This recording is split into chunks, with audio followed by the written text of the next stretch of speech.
Hello everyone. आजच्या लेक्चरमध्ये आपण फायनल अकाउंट कसं प्रिपेअर केलं जातं, कोणकोणत्या अकाउंट्स स्टेटमेंट प्रिपेअर केलं जातं हे आपण बघणार आहोत.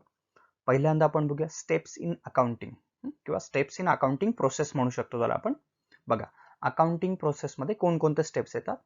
फर्स्ट आपण जर्नल प्रिपेअर करतो, जर्नल नंतर लेजर, लेजर नंतर ट्रायल बॅलन्स आणि ट्रायल बॅलन्स नंतर फायनल अकाउंट. ठीक आहे, ही आपली अकाउंटिंग प्रोसेस झाली आहे. ठीक, आता बघा, जर्नल प्रत्येक ऑर्गनायझेशन मध्ये होतं, लेजर होतं, ट्रायल होतं. फक्त फायनल अकाउंटचा जो काही स्ट्रक्चर आहे तो ऑर्गनायझेशन प्रमाणे चेंज होतो.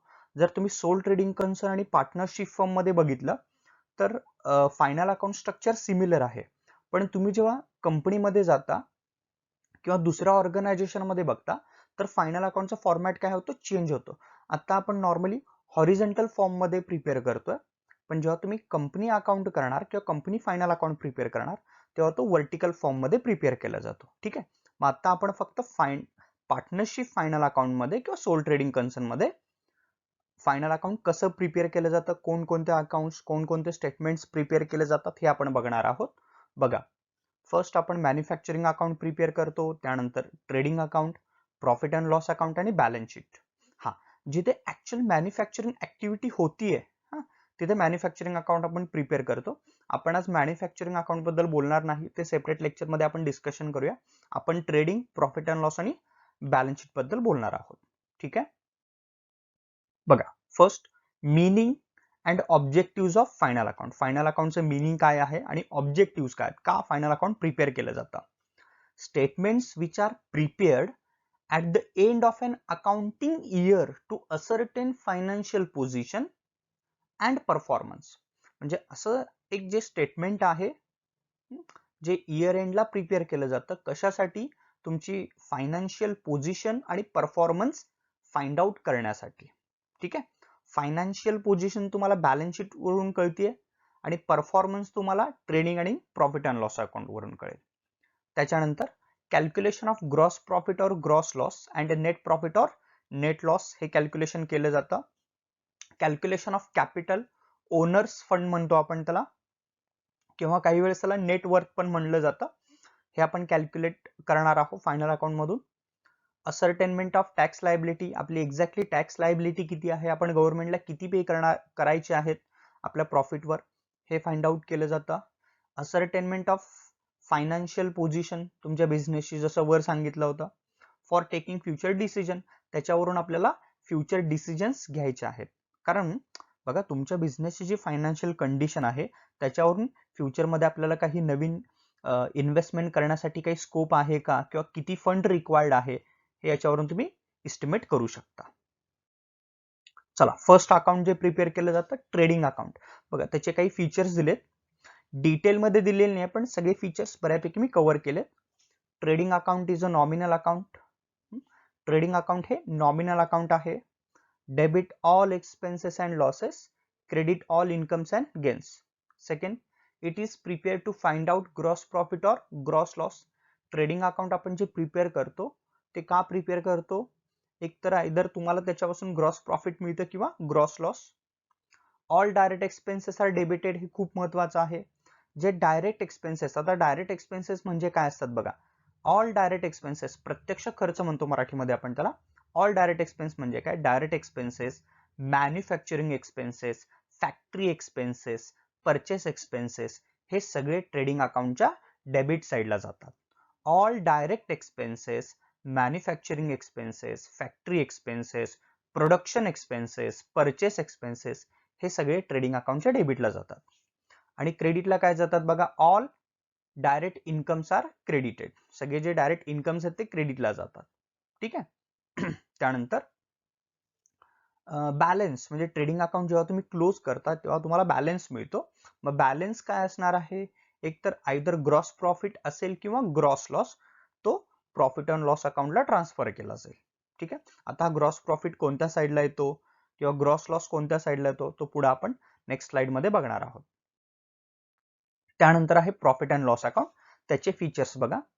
Profit and loss account is a nominal account.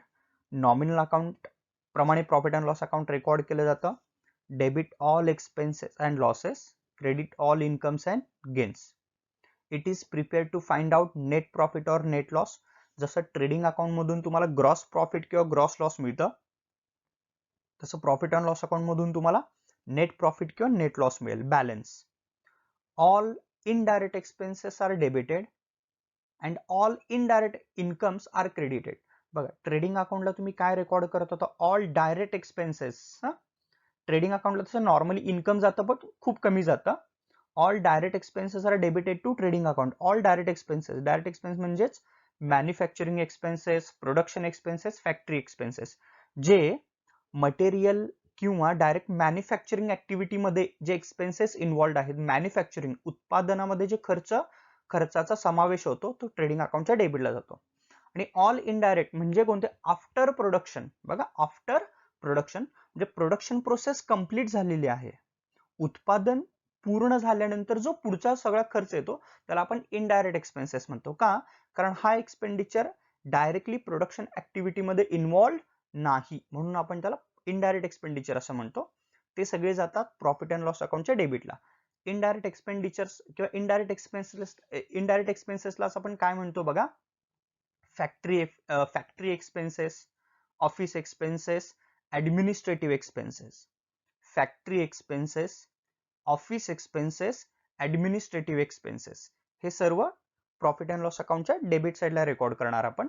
आणि जे इन्कम्स आहेत इनडायरेक्ट ते जाणार प्रॉफिट अँड लॉस अकाउंटच्या क्रेडिट साईडला.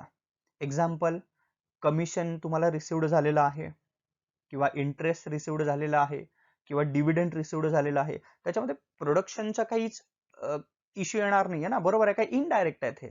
प्रोडक्शनचं आणि या इन्कमचं काही रिलेशन नाही, म्हणून हे प्रॉफिट अँड लॉस अकाउंटच्या क्रेडिटला जाणार आहे. त्यानंतर प्रॉफिट अँड लॉस अकाउंट जेव्हा तुम्ही क्लोज करणार आहे, जेव्हा तो बॅलन्स तुम्हाला जो मिळणार आहे शेवटी, तो एकतर आयदर नेट प्रॉफिट असेल किंवा नेट लॉस. आणि हा नेट प्रॉफिट किंवा नेट लॉस कॅपिटल अकाउंटला ट्रान्सफर केला जातो.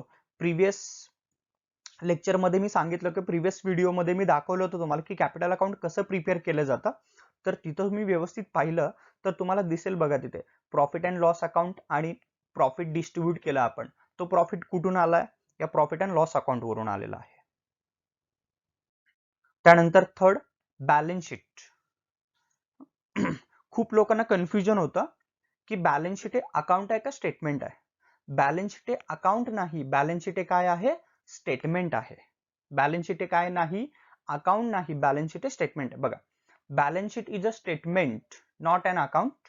It shows financial position at the year end. म्हणजे वर्षाच्या शेवटी तुमच्या बिझनेसची फायनान्शियल पोझिशन तुम्हाला बॅलन्स शीट वरून कळते. Always left hand side shows liabilities and right hand side shows assets.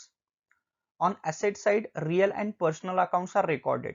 बघा, जी बॅलन्स शीट मध्ये ऍसेट साइड असते त्या ऍसेट साइडला सगळे रिअल आणि पर्सनल अकाउंट्स मेंटेन केले जातात किंवा रेकॉर्ड केले जातात. आणि जी लायबिलिटी साइड आहे त्या लायबिलिटी साइडला ओनली पर्सनल अकाउंट्स रेकॉर्ड केले जातात. ठीक आहे, याच्यासाठी मी एक डिटेल मध्ये एक व्हिडिओ नंतर तयार करेन. पूर्ण बॅलन्स शीट अनालिसिस सांगेन मी तुम्हाला. म्हणजे इन्व्हेस्टमेंट पर्पज साठी बॅलन्स शीट अनालिसिस कशी केली जाते हे त्या व्हिडिओमध्ये मी सांगेन तुम्हाला. आता फायनल अकाउंट साठी कोणकोणते कंटेंट्स रिक्वायर्ड आहेत ते मी सांगतो. ट्रेडिंग बघितलं आपण, प्रॉफिट अँड लॉस अकाउंट बघितलं, बॅलन्स शीट बघितलं. ठीक आहे, आता त्याचा फॉर्मॅट बघूया आपण कसा असतो. बघा, तर हा ट्रेडिंग अकाउंटचा फॉर्मॅट आहे. Debit credit, particulars rupees, particulars rupees. बघा, ट्रेडिंग अकाउंटच्या डेबिट साईडला कोणकोणते कंटेंट जातात तसे खूप आहेत, पण मी एक एक्झाम्पल म्हणून काही लिहिलेले आहेत, कारण सगळेच दाखवणं आता शक्य नाही आहे याच्या पीपीटी मध्ये या व्हिडिओज मध्ये. बघा, to opening stock. Opening stock म्हणजे जेव्हा तुम्ही अकाउंटिंग स्टार्ट करा की इयर जेव्हा स्टार्ट होतं तेव्हाचा जो स्टॉक राहिलेला आहे तुमच्याकडे तो ट्रेडिंग अकाउंटच्या डेबिटला दिसतो. टू परचेसेस, जे रॉ मटेरियल तुम्ही करंट इयरला परचेस केलं, हे सगळे जे डेबिट साईडला दिसतात ना ते सगळे काय आहे? डायरेक्ट एक्सपेंडिचर्स आहेत. काय आहे? Direct expenditures. आता त्या परचेस मधून काय लेस होतं बघा? लेस रिटर्न आउटवर्ड. रिटर्न आउटवर्डलाच काय म्हणतात? Purchase return. म्हणजे समजा काही गुड्स तुम्ही परचेस केलेले आहेत आणि त्यातले काही डिफेक्टिव्ह असतील तर तुम्ही ते रिटर्न देणार आहे ज्या पार्टीकडून तुम्ही परचेस केले होते, बरोबर आहे? पण त्याच्यामुळे तुमचा परचेस रिड्यूस होतो ना, कमी होतो, म्हणून तो परचेस मधून लेस केला. त्यानंतर टू वेजेस, प्रोडक्टिव्ह वेजेस असतील. नॉर्मली हे जे आहेत ते प्रोडक्टिव्ह वेजेस आहेत. आणि जे अनप्रोडक्टिव्ह वेजेस असतात ते प्रॉफिट अँड लॉस अकाउंटच्या डेबिट साईडला जातात. ठीक आहे, वेजेस म्हणजे मजुरी. ठीक आहे, आता वेजेस आणि सॅलरी मध्ये काय डिफरन्स आहे बघा. वेजेस आपण कोणाला देतो, वर्कर्सना देतो, जे नॉर्मली प्रोडक्शन ऍक्टिव्हिटीमध्ये इन्व्हॉल्ड आहेत, उत्पादन कार्यामध्ये ते समावेश होतो त्यांचा. आणि आपण सॅलरी कोणाला देतो, एम्प्लॉईज. तसा फारसा फरक नाही, पण बघा दोन्ही एक्सपेंडिचर आहे. सॅलरी कोणाला देतो आपण, एम्प्लॉईज, जे नॉन प्रोडक्शन ऍक्टिव्हिटीमध्ये इन्व्हॉल्ड आहे, जे ऍक्च्युअल काही प्रोडक्शन करत नाही त्यांना आपण सॅलरी देतो, असं अज्युम करून जायचं आपल्याला. मग वेजेस हा डायरेक्ट एक्सपेंडिचर आहे, कारण तो प्रोडक्शन ऍक्टिव्हिटीमध्ये इन्व्हॉल्ड आहे, म्हणून ट्रेडिंग अकाउंटच्या आपण डेबिट साईडला रेकॉर्ड करतो वेजेस, प्रोडक्टिव्ह वेजेस.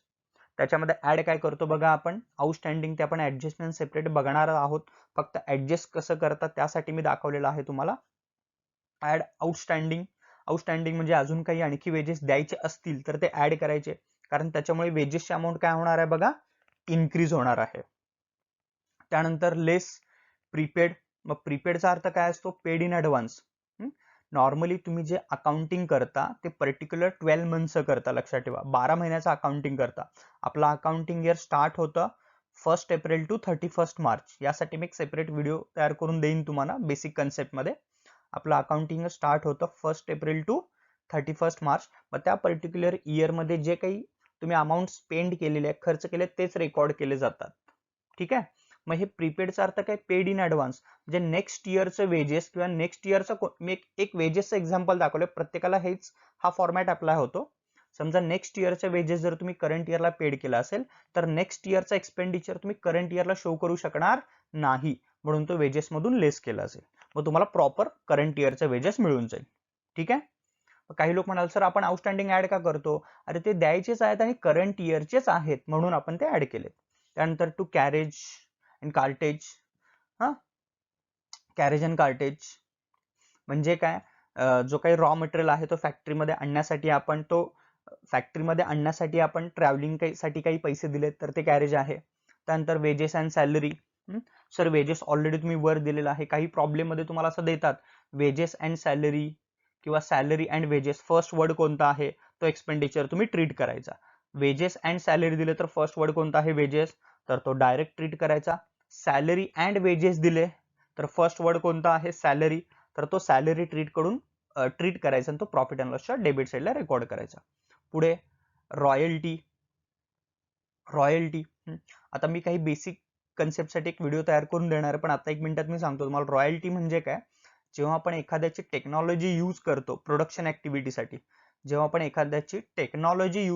तंत्रज्ञान वापरतो, कशासाठी, प्रोडक्शन ऍक्टिव्हिटीसाठी वापरतो, तर याचा अर्थ तो काय झाला, आपण त्याचं नेम किंवा त्यांची टेक्नॉलॉजी यूज केले प्रोडक्शनसाठी, म्हणजे हा कोणता एक्सपेंडिचर झाला बघा, डायरेक्ट एक्सपेंडिचर झाला, बरोबर आहे, म्हणून तो ट्रेडिंग अकाउंटच्या डेबिटला रेकॉर्ड केला.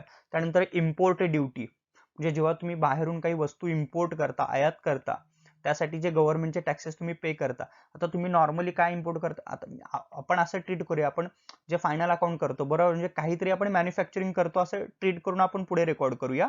आपण रॉ मटेरियल घेणार आहे, रॉ मटेरियल कुठे येणार आहे, फॅक्टरीमध्ये येणार आहे, बरोबर आहे, ऍडिशनल प्रोडक्शन ऍक्टिव्हिटीज होणार आहे तिथे, म्हणजे हा डायरेक्ट एक्सपेंडिचर झाला, म्हणून तो ट्रेडिंग अकाउंटच्या डेबिटला रेकॉर्ड केलेला आहे. त्यानंतर फॅक्टरी एक्सपेन्सेस, सगळे फॅक्टरी एक्सपेन्स कव्हर होतात त्याच्यामध्ये जे काही दिले असतील. फ्रेट, कॅरेज फ्रेट सिमिलर आहे.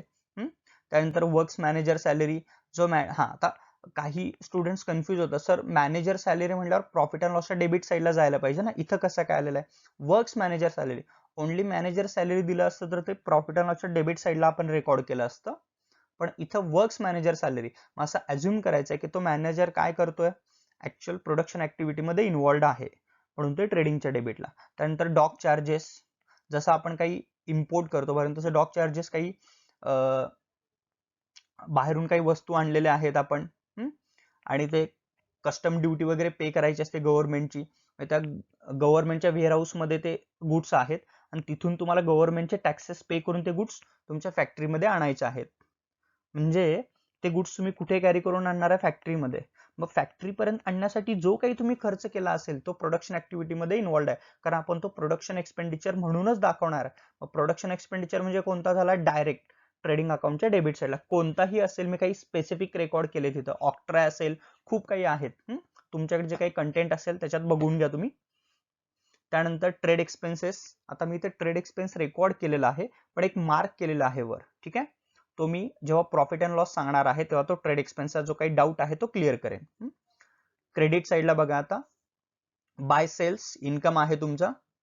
हा, आता त्याच्यातून काय लेस केले जातात बघा, रिटर्न इनवर्ड. रिटर्न इनवर्डलाच काय म्हणतो आपण, सेल्स रिटर्न. समजा तुम्ही काही गुड्स सेल केले होते, त्यातले काही डिफेक्टिव्ह तुम्हाला रिटर्न आलेत, खराब आहेत म्हणून, तर तुमचा जो सेल आहे तो काय होणार आहे, कमी होणार आहे, म्हणून ते सेल्स मधून लेस केले जातील. त्यानंतर by goods lost by fire, by goods lost by theft, by goods withdrawn by partner, by goods distributed as free sample. हे जर तुम्ही बघितले तर तुम्हाला कॉमन काय दिसतं बघा, फॅक्टरी मधून तेवढे गुड्स काय झालेत, कमी झालेले दिसतात. बरोबर आहे का, फॅक्टरी मधून तेवढे गुड्स काय झालेत, कमी झालेत, म्हणून ते ट्रेडिंग अकाउंटच्या क्रेडिट साईडला रेकॉर्ड केले. ठीक आहे, याच्यासाठी एक अकाउंटिंग कन्सेप्ट प्रमाणे एक वेगळं एक्सप्लेनेशन आहे. ते मी तुम्हाला डिटेलमध्ये एक सेपरेट व्हिडिओमध्ये सांगेन. त्यानंतर क्लोजिंग स्टॉक ट्रेडिंग अकाउंटच्या क्रेडिट साईडला रेकॉर्ड केला जाईल. ठीक आहे, आता फक्त एवढंच लक्षात ठेवा की गुड्स फॅक्टरीमधून गेलेत का, कोणतंही रिझन असेल तर ते ट्रेडिंग अकाउंटच्या क्रेडिट साईडला रेकॉर्ड झालेलं आहे. ठीक आहे, त्यानंतर जेव्हा तुम्ही ट्रेडिंग अकाउंट क्लोज करणार 99% तुम्हाला ग्रॉस प्रॉफिट मिळेल. मग कसा कॅल्क्युलेट केला जाणार आहे बघा, दोन्ही साईडची टोटल केली जाणार आहे, ट्रेडिंग अकाउंटची डेबिट आणि क्रेडिट. मग समजा क्रेडिट साईड ग्रेटर आहे तर डिफरन्स कुठे येणार आहे, क्रेडिट साईड ग्रेटर असेल, क्रेडिट साईड ग्रेटर असेल तर डिफरन्स कुठे येणार आहे, डेबिट साईडला.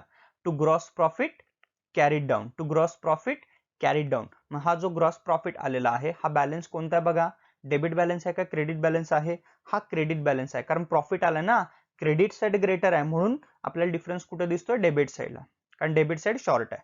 पण ते समजा डेबिट साईड ग्रेटर असती तर डिफरन्स कुठे आला असता, क्रेडिट साईडला, तो काय आला असता, बाय ग्रॉस लॉस आला असता. ठीक आहे, हा, मग जो काही हा ग्रॉस प्रॉफिट मिळालेला आहे तो नेक्स्ट अकाउंटला ट्रान्सफर केलं जाईल, कोणता, प्रॉफिट लॉस अकाउंट. ठीक आहे, प्रॉफिट अँड लॉस अकाउंट बघा, जो ग्रॉस प्रॉफिट मिळाला होता तो प्रॉफिट अँड लॉस अकाउंटच्या क्रेडिट साईडला आपण ट्रान्सफर केलेला आहे, by gross profit brought down.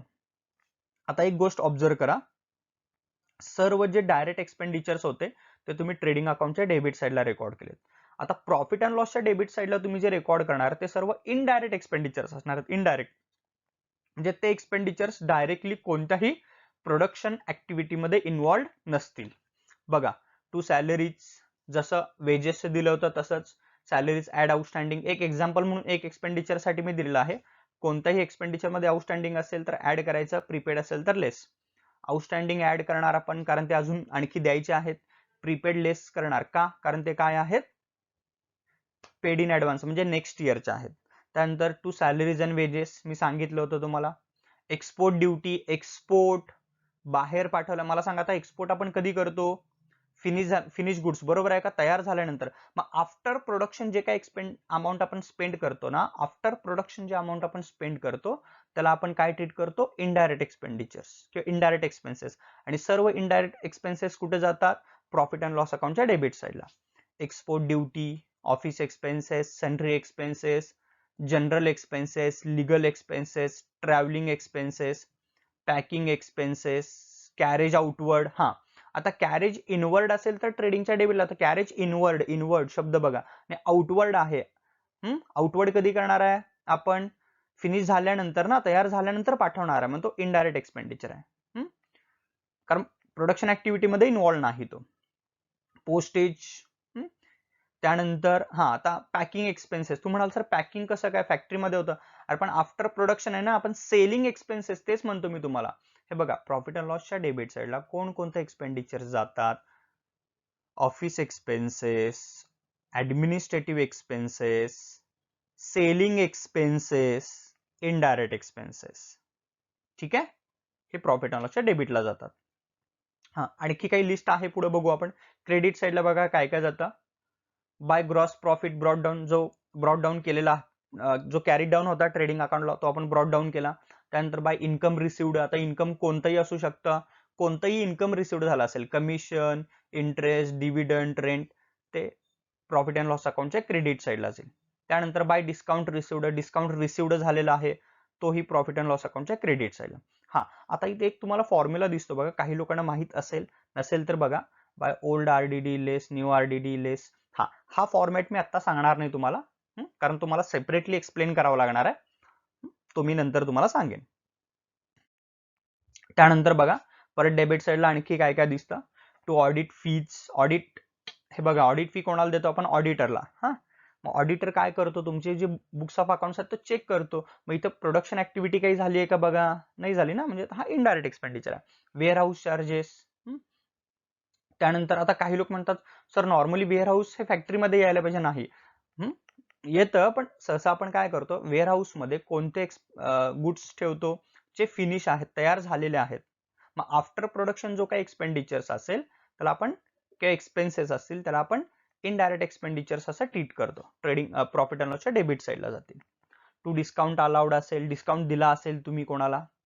To depreciation, depreciation म्हणजे काय, जे ऍसेट आपण यूज करतो त्याची व्हॅल्यू जी इयर टू इयर डिमिनिश होत जाते, झीज होते, त्याला आपण डेप्रिसिएशन म्हणतो. मग ऍसेटची व्हॅल्यू जेव्हा डिक्रीज होते, रिड्यूस होते, तेव्हा तुमचा काय आहे, तो लॉस आहे. बरोबर आहे का, प्रॉफिट अँड लॉसच्या डेबिट साईडला जाईल.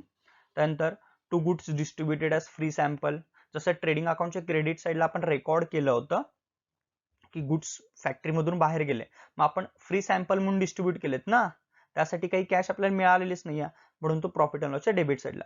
हे बघा, तशी लिस्ट खूप मोठी आहे, पण कळण्यासाठी मी काही स्पेसिफिक गोष्टीच इथे घेतलेल्या आहेत. बाकी तुमच्याकडे लिस्ट असेलच, नसेल तर मी नंतर तुम्हाला देईन ते. त्यानंतर ट्रेड एक्सपेन्सेस. आता अगेन तुम्ही एक ऑब्झर्व केला तर ट्रेडिंग अकाउंटच्या डेबिट साईडला पण ट्रेड एक्सपेन्स दिसत होते आणि इथेही ट्रेड एक्सपेन्स दिसतात. तर त्याचा रूल काय आहे बघा, जर तुमच्या प्रॉब्लेम मध्ये जनरल एक्सपेन्स, ऑफिस एक्सपेन्स आणि sundry expense, general expense, office expense आणि सन्ड्री एक्सपेन्स या तिन्हीपैकी एक पण एक्सपेंडिचर नसेल, तेव्हा ट्रेड एक्सपेन्स जाणार आहे प्रॉफिट अँड लॉसच्या डेबिट साईडला. एक पण नसेल तिन्हीपैकी, आणि या तिन्हीपैकी एक जरी दिला असेल, जनरल एक्सपेन्स, सन्ड्री एक्सपेन्स आणि ऑफिस एक्सपेन्स, तेव्हा ट्रेड एक्सपेन्स जाईल ट्रेडिंग अकाउंटच्या डेबिट साईडला. ओके, क्लिअर झालं का. गुड्स डिस्ट्रीब्युटेड एज फ्री सॅम्पल्सलाच ऍडव्हर्टाइजमेंट असंही म्हणतात, कारण आपण फ्री डिस्ट्रीब्यूट का करतो गुड्स, ऍडव्हर्टाइजमेंट पर्पजसाठी, आपल्या गुड्सची ऍडव्हर्टाइज होण्यासाठी. ठीक आहे, कळालं का बघा, ट्रेड एक्सपेन्सचा रूल कळाला तुम्हाला. त्यानंतर टू बॅड डेब्ट्स. आता बॅड डेब्ट्स बघा, बघा बॅड डेब्ट्स म्हणजे काय, जे पैसे बुडाले तुमचे त्याला बॅड डेट्स असं म्हणतात. बॅड डेट्स म्हणजे काय, जे पैसे तुमचे बुडाले त्याला बॅड डेब्ट्स असं म्हणतात. आणि आरडीडी म्हणजे काय, जे पैसे बुडणार आहेत पण त्याची तुम्ही ऑलरेडी प्रोव्हिजन करून ठेवली आता, त्याला आरडीडी असं म्हणतात. आरडीडी म्हणजे काय, reserve for doubtful debts. Reserve for doubtful debts, जे पैसे बुडणार आहेत असं तुम्हाला वाटत असेल तर तुम्ही त्याची प्रोव्हिजन करून ठेवता. बरोबर आहे, त्याला आरडीडी असं म्हणतात. आणि बॅड डेब्ट्स म्हणजे काय, पैसे बुडालेत. ठीक आहे, मी आणखी खूप काही बेसिक्स व्हिडिओ तयार करून देणार आहे तुम्हाला. व्यवस्थित बघा, त्याच्यातून खूप काही बेसिक कन्सेप्ट क्लिअर होतील तुमचे. बघा, टू बॅड डेब्ट्स, हा फॉर्म्युला कसा रेकॉर्ड केला जातो, टू बॅड डेब्ट्स ओल्ड, जे आधी बुडाले असतील तुमचे, ऍड न्यू बॅड डेब्ट्स, जे तुम्हाला ऍडजस्टमेंट मध्ये देतात, ऍड न्यू आरडीडी, जी नवीन तुम्ही काही प्रोव्हिजन केले असेल, लेस ओल्ड आरडीडी, जर ओपनिंगला किंवा लास्ट इयरला तुम्ही काही प्रोव्हिजन केले असेल तर ओल्ड आरडीडी असं म्हणतो. हे ओल्ड बॅड डेट्स मध्ये न्यू बॅड डेट्स आणि न्यू आरडीडी ऍड केल्यानंतर आपण जेव्हा ओल्ड आरडीडी लेस करतो, आता बघा तो डेबिट साईडला कधी रेकॉर्ड करतो आणि क्रेडिट साईडला.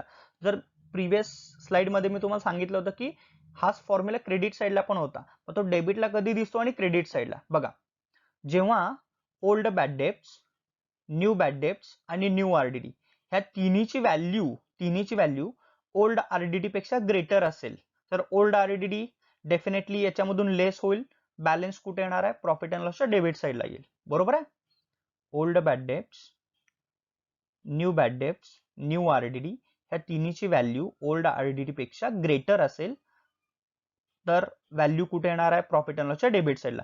पण काही वेळेस असंही होतं, old bad debts, new bad debts, new RDD ची व्हॅल्यू ओल्ड आरडीडी पेक्षा काय असेल, शॉर्टर असेल व्हॅल्यू, तेव्हा हा फॉर्म्युला रिव्हर्स कुठे दिसतो, प्रॉफिट अँड लॉसच्या क्रेडिट साईडला, जसं मी प्रिव्हियस स्लाइड मध्ये तुम्हाला दाखवलं होतं. मग तो फॉर्म्युला कसा दिसेल, old RDD less new RDD लेस न्यू बॅड डेट्स लेस ओल्ड बॅड डेट्स. ठीक आहे, आता फक्त एवढंच बघा, काही जे व्हिडिओ पुढचे येणार आहेत त्याच्यात मी एक्सप्लेन करून सांगणार आहे एक एक कन्सेप्ट. ठीक आहे.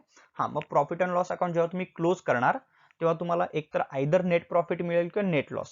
समजा प्रॉफिट अँड लॉस अकाउंटची क्रेडिट साइड ग्रेटर असेल तर डिफरन्स डेबिट साइडला येणार आहे टू नेट प्रॉफिट. हा बॅलन्स काय असणार आहे, credit balance, credit all incomes and gains. समजा जर डेबिट साइड ग्रेटर असेल तर डिफरन्स कुठे येणार आहे, क्रेडिट साइडला बाय नेट लॉस. हा बॅलन्स कोणता असणार आहे, डेबिट बॅलन्स. हा, फक्त मी ते एवढंच दाखवलेलं नाही की हा बॅलन्स जातो कुठं. हा जो बॅलन्स आहे तो कॅपिटल अकाउंटला जाणार आहे जर आपण पार्टनरशिप मध्ये profit and loss account maintain करत असेल तर. जर आपण सोल ट्रेडिंग कन्सर्न मध्ये profit and loss account maintain करत असेल तर हा नेट प्रॉफिट किंवा नेट लॉस डायरेक्ट लायबिलिटी साइडला कॅपिटल मध्ये ऍडजस्ट होईल. ठीक आहे. पण आपण पार्टनरशिप मध्ये जर profit and loss account maintain करतोय तर आपण सेपरेट कॅपिटल अकाउंट मेंटेन करतो, तेव्हा हा नेट प्रॉफिट किंवा नेट लॉस जो आहे तो कॅपिटल अकाउंटला ट्रान्सफर केला जाईल. ठीक आहे, क्लिअर झालं प्रॉफिट अँड लॉस अकाउंट. पुढे बॅलन्स शीट. बघा, आता बॅलन्स शीट मध्ये जर तुम्ही बघितलं तर तुम्हाला लायबिलिटी साइड आणि ऍसेट साइड असे दोन दिसतात. मी एक सेपरेट व्हिडिओ लवकरच तुम्हाला देईन, त्याच्यामध्ये डिटेलमध्ये लायबिलिटीज काय असतात, ऍसेट्स काय असतात, त्याचं टाइप्स काय असतं हे मी लवकरच सांगेन तुम्हाला. पण बऱ्यापैकी कन्सेप्ट याच्यातून क्लिअर करू आपण. बघा, लायबिलिटी म्हणजे काय, देणी, जे बिझनेस दुसऱ्याचे पैसे देणार आहे, मग इव्हन ते ओनरचे असतील किंवा बाहेरच्यांचे. लायबिलिटीज म्हणजे देणी. आणि ऍसेट्स म्हणजे काय, प्रॉपर्टीज प्लस रिसिवेबल्स. लायबिलिटीज म्हणजे पेएबल, द्यायचे. आणि ऍसेट्स म्हणजे काय, प्रॉपर्टीज प्लस रिसिवेबल्स. ऍसेट्स म्हणजे मालमत्ता म्हणतो मराठीमध्ये आपण त्याला. ऍसेट्स म्हणजे प्रॉपर्टीज प्लस रिसिवेबल. म्हणजे बिझनेस ऍसेटला काय दिसतं, बिझनेसची जी प्रॉपर्टी आणि बिझनेसला जे पैसे यायचे आहेत ते ऍसेट साइडला दिसतं. म्हणून लायबिलिटी साइडला आपण पर्सनल अकाउंट अप्लाय करतो किंवा पर्सनल अकाउंट्स रेकॉर्ड केले जातात, आणि ऍसेट साइडला रिअल आणि पर्सनल अकाउंट्स रेकॉर्ड केले जातात. ऍसेट साइडला बॅलन्स शीटला नॉमिनल अकाउंट्स रेकॉर्ड केले जाणार नाहीत. नॉमिनल अकाउंट ट्रेडिंग आणि प्रॉफिट अँड लॉसला रेकॉर्ड केले जातात. हा, बघा, आता लायबिलिटी साइडला पार्टनर्स कॅपिटल अकाउंट म्हणजे पार्टनर्सचे कॅपिटलचे जे पैसे द्यायचे आहेत ते लायबिलिटी साइडला दिसणार. आधी पहिल्यांदा एक्झाम्पल, ए आणि बी चे समजा काही कॅपिटलचे पैसे द्यायचे आहेत, म्हणजे आपण ट्रेडिंग अकाउंट मेंटेन करतो. ट्रेडिंगचा जो रिझल्ट आहे तो प्रॉफिट अँड लॉस अकाउंटला रेकॉर्ड करतो. प्रॉफिट अँड लॉस अकाउंटचा जो रिझल्ट आहे तो कॅपिटल अकाउंटला ट्रान्सफर करतो, आणि कॅपिटल अकाउंटचा जो बॅलन्स आहे तो लायबिलिटी साइडला येतो. ठीक आहे. त्यानंतर जनरल रिझर्व्ह. जनरल रिझर्व्ह म्हणजे काय, प्रॉफिट मधून काही पैसे आपण बाजूला काढून ठेवलेत फ्युचर कॉन्टिंजन्सीसाठी. काही फ्युचरमध्ये काही पैसे लागले बिझनेसमध्ये अचानक, तर त्यासाठी त्याला आपण जनरल रिझर्व्ह असं म्हणतो. ती प्रेझेंट लायबिलिटी म्हणून दिसते पण ऍक्च्युअली ती लायबिलिटी नसते. त्यानंतर बँक लोन असेल, बँकेकडून काही लोन घेतला असेल. पार्टनर्स लोन, पार्टनरकडून काही लोन घेतला असेल. ठीक आहे. त्यानंतर बँक ओव्हरड्राफ्ट. आता तुम्ही म्हणाल सर बिझनेस त्यांचाच आहे, त्यांनीच त्यांच्या बिझनेसला लोन दिलेलं आहे, तर ते लायबिलिटी कशी काय दिसतीये. बाहेरून जरी लोन घेतलं तरी लायबिलिटीज दिसणार आहे, आणि पार्टनर कडून जरी घेतलं तरी ती लायबिलिटीज दिसणार आहे. त्यासाठी मी एक सेपरेट व्हिडिओ लवकरच तुम्हाला देईन बेसिक कन्सेप्टचा. बँक ओव्हरड्राफ्ट असेल, त्यानंतर सन्डी क्रेडिटर्स असतील. बँक ओव्हरड्राफ्ट कॉन्सेप्ट तुम्हाला माहित असेल बघा, नसेल तर सांगेन. बँक ओव्हरड्राफ्ट म्हणजे काय असतं, जेव्हा आपण बँकेकडून जे त्यांचं करंट अकाउंट म्हणजे बिझनेसेस, बघा बिझनेस शॉर्ट पिरियडसाठी बँकेकडून जे लोन घेतात शॉर्ट पिरियडसाठी, त्याला बँक ओव्हरड्राफ्ट असं म्हणतात. सन्डी क्रेडिटर्स असतील, बिल्स पेएबल असेल, जे बिलाचे पैसे द्यायचे आहेत. सन्डी क्रेडिटर्स म्हणजे ज्यांच्याकडून आपण रॉ मटेरियल क्रेडिटवर परचेस केलेलं आहे. त्यानंतर आउटस्टँडिंग एक्सपेन्सेस होते, आठवतंय का बघा, जे पैसे द्यायचे आहेत अजून. त्यानंतर प्री रिसिव्ड इन्कम, जे नेक्स्ट इयरचं इन्कम तुम्हाला, मी काय म्हणतो बघा, नेक्स्ट इयरचं एक्सपेंडिचर पण तुम्ही करंट इयरला दाखवू शकत नाही, आणि नेक्स्ट इयरचं इन्कम पण तुम्ही करंट इयरला दाखवू शकत नाही. त्यामुळे नेक्स्ट इयरचं इन्कम जर तुम्हाला करंट इयरला काही रिसिव्ड झालं असेल तर ते तुम्हाला रिपे करायचं आहे म्हणून लायबिलिटी साइडला दिसतं. ठीक आहे, ही झाली लायबिलिटी साइड. त्यानंतर ऍसेट साइड. बघा, ऍसेट साइडला काय काय येतं, गुडविल आहे, ट्रेडमार्क आहे, त्यानंतर पेटेंट्स आहे. हे नॉर्मली इनटँजिबल्स असेट्स आहेत सगळे. गुडविल, ट्रेडमार्क, पेटेंट्स हे सगळे काय आहेत, इनटँजिबल असेट. मी लवकरच एक तुम्हाला व्हिडिओ देईन, त्याच्यामध्ये हे टाइप्स वगैरे क्लिअर करेन परत. त्यानंतर बिल्डिंग आहे, प्रिमाइसेस आहे, इन्व्हेस्टमेंट आहे, मशिनरी आहे, लूज टूल्स आहेत. हे सगळे टँजिबल फिक्स्ड असेट्स आहेत. बघा, लूज टूल पर्यंत हे सगळे काय आहेत, फिक्स्ड ॲसेट्स आहेत. काही त्याच्यातले इनटँजिबल आहेत, काही टँजिबल्स आहेत. पुढे डेटर्स आहे. डेटर्स म्हणजे ज्यांना आपण क्रेडिटवर गुड्स सेल केलेले आहेत, ज्यांच्याकडून आपल्याला पैसे यायचे आहेत. बिल्स रिसिवेबल, बिलाचे पैसे यायचे आहेत. त्यानंतर कॅश इन हँड असेल, कॅश ॲट बँक, जी कॅश तुमच्याकडे आता ऑफिसमध्ये अवेलेबल आहे किंवा जे पैसे बँकेमध्ये आहेत तुमचे ॲसेटच आहे ती. त्यानंतर प्रीपेड एक्सपेन्सेस म्हणजे काय बघा, जे एक्सपेंडिचर तुम्ही नेक्स्ट इयरचे करंट इयरलाच दिले होते, मग जे प्रीपेड एक्सपेंडिचर ते आता तुम्हाला रिटर्न हवे आहेत ना, तुम्ही रिटर्न ऍक्च्युली ते रिटर्न येत नाहीत, पण अकाउंटिंग पर्पजसाठी आपण काय शो करणार आहे की ते पैसे आपल्याला रिटर्न येणार आहेत. बघा, नेक्स्ट इयरचा एक्सपेंडिचर जर तुम्ही करंट इयरलाच पेड केला तर तो करंट इयरला तुम्ही एक्सपेंडिचर म्हणून शो करू शकणार नाही. बरोबर आहे का? तो एक्सपेंडिचर तुम्हाला किंवा जे अमाऊंट तुम्ही पे केली होती ती रिटर्न येणार आहे की रिसिवेबल आहे म्हणून ते असेट साईडला दिसणार आहे. त्यानंतर आउटस्टँडिंग इन्कम, समजा काही इन्कम तुम्हाला यायचं असेल करंट इयरचा तर त्या असेट साईडला दिसणार आहे, कारण मी ऑलरेडी आधी सांगितलं तुम्हाला ॲसेटचं मिनिंग काय, प्रॉपर्टी प्लस रिसिवेबल, जे पैसे यायचे आहेत. त्यानंतर क्लोजिंग स्टॉक. हा, आता इथे पण लिस्ट खूप मोठी आहे, लक्षात घ्या, लायबिलिटी आणि ॲसेटला, पण पर्टिक्युलर मी तुम्हाला मिनिंग सांगण्यासाठी हे दाखवलेलं आहे. ठीक आहे. लवकरच मी तुम्हाला आणखी एक व्हिडिओ देईन, त्याच्यामध्ये बेसिक कन्सेप्ट क्लिअर होतील तुमचे, टाइप्स वगैरे, आणि मग आपण त्याचे प्रॉब्लेम्स, काही ऍडजस्टमेंट आपण अजून बघणार आहोत. ठीक आहे. ज्या लोकांनी व्हिडिओज बघितलेले नाही त्यांनी सिक्वेन्सनी व्हिडिओ बघून घ्या, तुमचे डाऊट्स क्लिअर होतील. ठीक आहे. कळालं का? बघा, trading account, profit and loss account आणि बॅलन्स शीट. हा, आता काही आणखी डिटेलमध्ये काही कन्सेप्ट आहेत ते मी सेपरेट व्हिडिओ लेक्चरमध्ये ते कन्सेप्ट तुमचे किंवा तुमचे जे काही डाऊट्स असतील ते मी क्लिअर करेन. ठीक आहे. थँक्यू.